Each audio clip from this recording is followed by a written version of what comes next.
La plaque du Pacifique vient de devenir l'Internet le plus mortel du monde, et elle envoie des codes d'activation à chaque volcan de la ceinture de feu. La Dremaya Tolstoï analysait des données sismiques de routine lorsque son ordinateur a détecté quelque chose qui a complètement réécrit les lois de la communication géologique. À 2h17 du matin, des ondes de contrainte se propageant à travers le socle rocheux du Pacifique à une vitesse de 4 km par seconde ont atteint le mont sous-marin Axial, situé au large de l'Oregon, et le volcan sous-marin a réagi instantanément, comme s'il avait reçu un ordre d'exécution. Ce n'était pas un simple bruit géologique aléatoire, c'était une interconnexion volcanique systématique. L'onde de contrainte provenait d'un séisme aléoutien de magnitude 7,8, situé à 2400 miles de là. Mais au lieu de se dissiper avec la distance, elle active systématiquement chaque système volcanique sur son passage. Les monts sous-marins de l'Alaska ont été les premiers à réagir, puis l'arc volcanique du Kamtchatka a suivi, et enfin les calderas sous-marines du Japon, chaque activation amplifiant le signal destiné à la cible suivante. Le Dr Robert Dyack de la NOAA a réalisé une découverte qui a profondément alarmé la communauté volcanologique mondiale. Les ondes de stress du Pacifique ne sont pas de simples vibrations mécaniques. Elles transportent des protocoles d'activation systématique qui enseignent au réseau volcanique comment réagir en séquence coordonnée. La ceinture de feu fonctionne comme un véritable système de communication géologique. Ce qui rendait la découverte cauchemardesque, c'était l'amplification du signal. Chaque système volcanique qui a reçu l'activation de l'onde de stress n'a pas seulement réagi, mais il a aussi amplifié le signal et transmis des codes d'activation améliorés et plus puissants au réseau volcanique suivant, créant ainsi une véritable cascade de communication qui s'auto-renforce. Une analyse d'urgence a permis de mettre en évidence la progression systématique. Le mont sous-marin axial de l'Oregon a reçu des signaux d'activation de 14 sources volcaniques différentes du Pacifique en 6 heures, chaque transmission ajoutant de nouveaux protocoles de coordination à sa séquence de préparation à l'éruption. Mais voici l'inéluctable réalité qui est en train de remodeler la surveillance des menaces dans le Pacifique. L'Internet géologique s'accélère. Une analyse hydroacoustique récente révèle que les signaux d'activation volcanique se propagent maintenant 40% plus vite que la vitesse de base des ondes crustales, ce qui suggère que le réseau de communication optimise systématiquement son efficacité de transmission. Alors voici la terrifiante question de communication. Si les ondes de contrainte du Pacifique peuvent systématiquement mettre en réseau les systèmes volcaniques en des séquences d'activation coordonnées qui s'amplifient à mesure qu'elles se propagent, que se passe-t-il lorsque l'Internet géologique atteint sa pleine connectivité et sa bande passante et que chaque volcan de la ceinture de feu reçoit des commandes d'activation simultanées? À 300 milles des côtes brumeuses de l'Oregon, une montagne sous-marine se dresse dans l'obscurité éternelle du Pacifique profond. Le Seamount Axial, un volcan sous-marin d'une taille colossale, plus grand que le mont Rainier, se dresse directement au-dessus de la jonction où deux des plaques tectoniques de la Terre sont en train de se déchirer. Ce géant immergé occupe une jonction cruciale dans le circuit géologique de la planète, un endroit où l'infinie minutie des grondements sismiques de la Terre s'agrège pour former le battement pulsé d'un océan. À cet étrange carrefour où le terrestre devient télescopique, Axial veille, sentinelle, sur les rouages cachés du Pacifique depuis des millions d'années. Mais la position dominante de ce mont sous-marin en a aussi fait un point de convergence pour une violence géologique d'une ampleur absolument terrifiante. Le docteur William Chadwick, géophysicien à l'Université d'État de l'Oregon, place le potentiel explosif d'Axial dans un contexte glaçant. Le mont sous-marin axial se situe à l'intersection de la dorsale Juan de Fuca, où deux plaques tectoniques divergent, et du point chaud de Cobb-Eichelberg, un panache de roches surchauffées tel un chalumeau, s'élevant des profondeurs du manteau terrestre. Ce double impact de force géologique fait d'Axial le volcan sous-marin le plus actif du Pacifique Nord-Est. Le type d'activité que décrit le Dr Chadwick n'est pas une colonne éruptive banale, haute d'un quart de mille, ni une éruption volcanique du genre geyser steamboat sous stéroïdes. Quand Axial se déclenche, il explose comme un engin apocalyptique. En 1998, un réseau d'hydrophones sous-marins a détecté un étrange vrombissement rythmique près d'Axial. Les ondes sonores se propageant dans l'abîme avec une précision d'horloger étaient sans précédent pour les scientifiques. Ce n'est que lorsqu'un submersible de recherche a atteint le sommet d'Axial plusieurs mois plus tard que l'origine de ces étranges pulsations fut révélée. Une coulée de lave fraîche de 19 km de long, 6,5 km de large et 15 mètres d'épaisseur. L'éruption avait déchaîné plus d'1 kilomètre cube de roches en fusion dans un torrent absolument catastrophique, qui a instantanément vaporisé 1 billion de gallons d'eau de mer, envoyant des ondes de choc surchauffées réverbérer à travers les profondeurs du Pacifique. Plus étonnant encore, l'intégralité de ce cataclysme s'était déroulée dans un silence presque parfait, étouffé par une colonne d'eau de mer de 1400 mètres, exerçant une pression équivalente au poids de 10 porte-avions de classe Nimitz empilés les uns sur les autres. Ces méga-éruptions sous-marines, appelées décharges magmatiques massives dans le jargon volontairement euphémisé, qui fait hurler les volcanologues au réveil, sont la marque de fabrique d'Axial depuis que la science moderne peut sonder les abysses.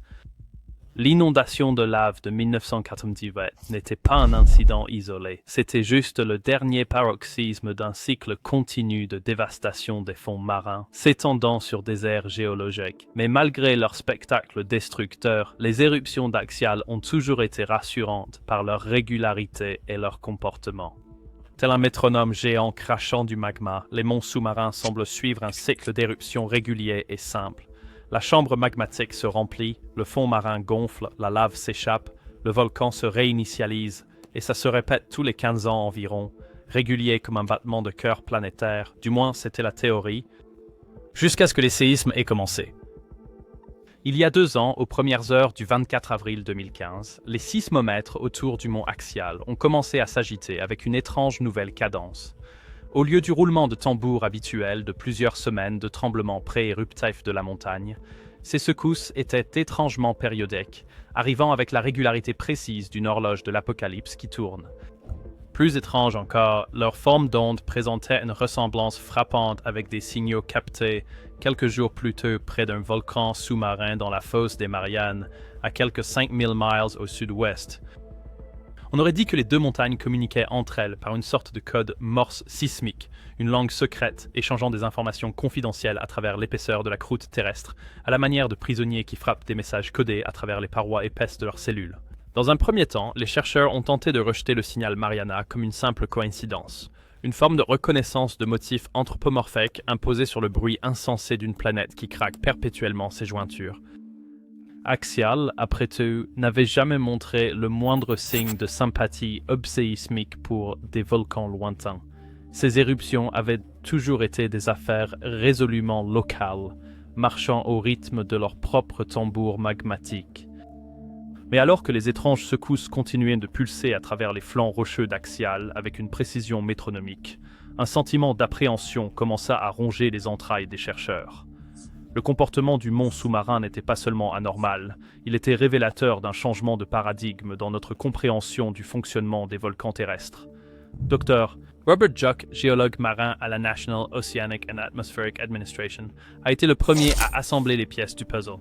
Il a dit « Nous avons toujours supposé que les volcans sous-marins étaient essentiellement des acteurs indépendants, ne réagissant qu'aux pressions locales de leur propre chambre magmatique et contexte tectonique.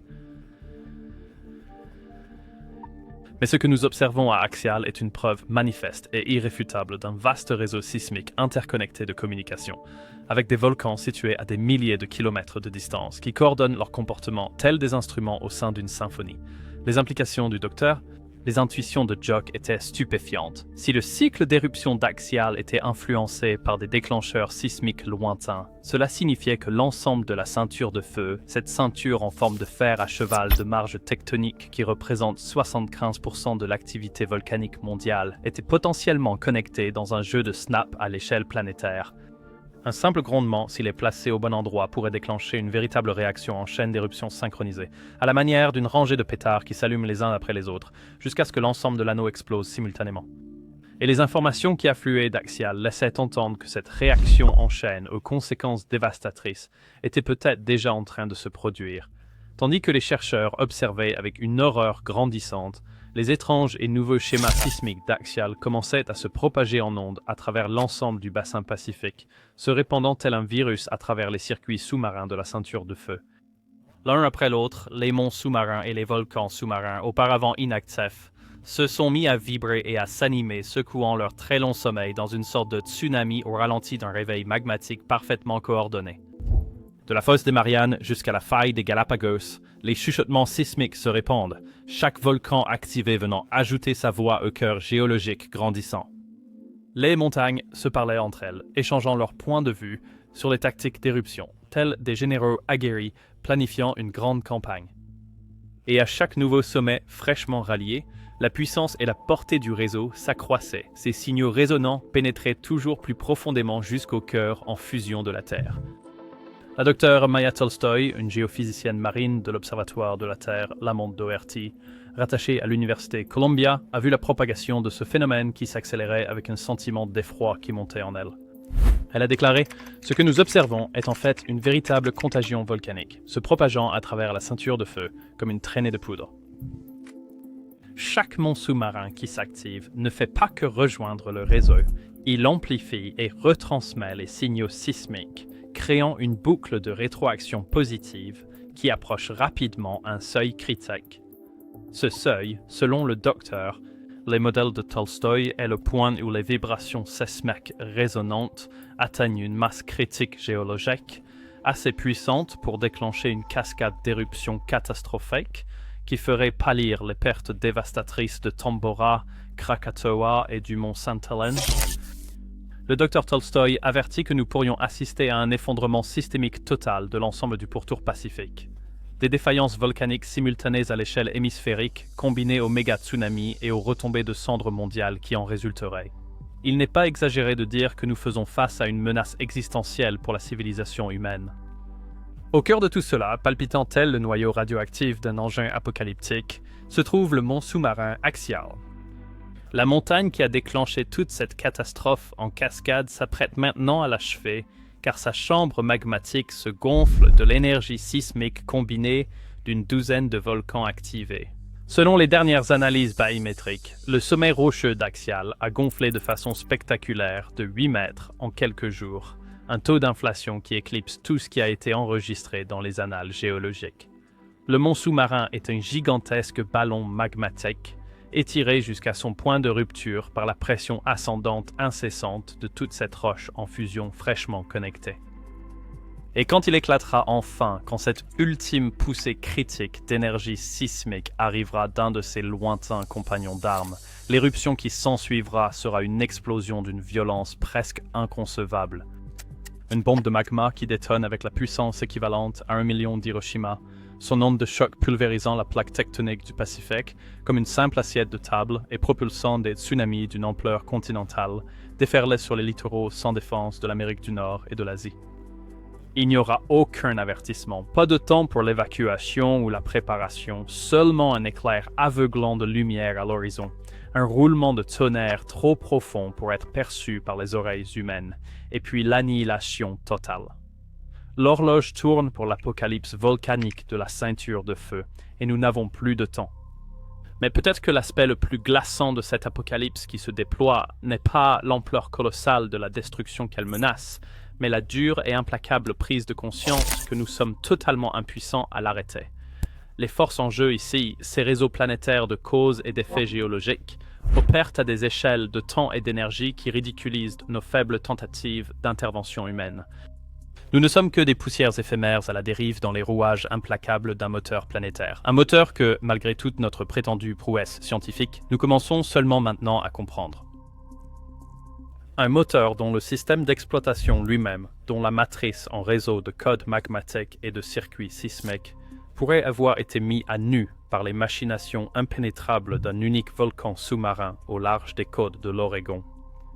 Ainsi, tandis que le mont sous-marin axial frémit et se soulève avec le présage menaçant de son cataclysme imminent, tout ce que nous pouvons faire, c'est d'en être les témoins impuissants. Soyez témoins et tremblez devant la formidable indifférence d'une planète qui n'a jamais été et ne sera jamais la nôtre à commander. Nous ne sommes que des invités dans la maison de Vulcain et notre invitation vient d'être révoquée.